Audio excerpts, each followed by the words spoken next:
I was recently chatting with a personal trainer friend of mine, and we were chatting about why some of his patients have shoulder pain with horizontal pressing movements like push ups and like bench press. I thought that this might be something that the CHP fam might be interested in hearing about. And and part of what we were talking about was how many people have pain with these movements because as we lower a weight towards our chest in a bench press, or we lower our body towards the ground, such as in a push-up, we tend to see something happen where elbows come down towards our side and then the shoulder starts to dump forward. And oftentimes what happens is we run out of motion that the shoulder blades are able to generate. So we put a great deal of stress on the actual ball and socket that is the shoulder itself. And then we see the sort of dumping forward phenomenon that creates a lot of stress to the tissues located in the front of the shoulder, can actually create laxity in that area, which then can promote some instability in the actual shoulder itself.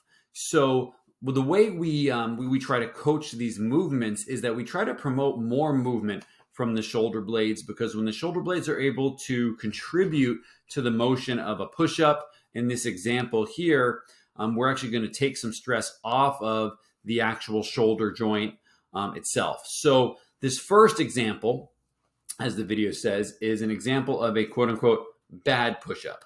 Now, in this example, you're going to see my shoulder blades just immediately collapse together. And when that happens, that means we are taking up all of the slack, all of the motion that our shoulder blades are able to contribute to this movement, then shifting all of the stress onto the shoulder itself, which can beat it up over time. So as you can see here, this is what we don't want, which is where my shoulder blades immediately pinch together, and then they're not contributing to the actual motion that much anymore. Now, what we do want is this example here, where, as you see, I'm reaching away from the ground to start. My shoulder blades are spread apart across the rib cage. On the way down, they do come together a little bit, but it's under control and it's not collapsing all the way. So, and you'll be able to see the difference in this video, right? Take a look as I come down and come up versus this one here. Right, just that big collapse right in the middle of the shoulder blades there. Now, this is oftentimes what we see in the gym. People perform push-ups with their shoulder blades pinched together in this really proud chest position. And the reason why people tend to resort towards that position is it shortens the range of motion and actually makes the exercise easier.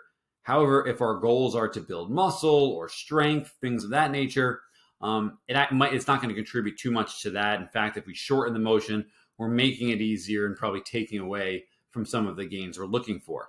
So the best way to initially train these kind of positions, such as what we're seeing here with the shoulder blades apart, is by getting our clients to be able to feel what that is like. So one drill you can do if you struggle to perform push-ups in this way is to start off with a drill where you're just, in this case, in a bear position, where you have to weight bear on your hands. And then in this position, what my colleague, Dr. Cody's doing is he's reaching his chest away from the floor to get his shoulder blades to spread apart. And he's going to feel the armpit muscles, the muscles right here, working to keep his shoulder blades in that position. From there, he's going to tuck his hips underneath him just slightly to feel his abdominals working. And then he's going to lift his back knees, or his knees, excuse me, off the pad here and see if he can hold that position. Oftentimes we'll have our patients breathe in this position, go through a few relaxed breathing cycles to make sure that they can really own this position and they're not excessively bracing. And as you can see, Cody's going to reach away.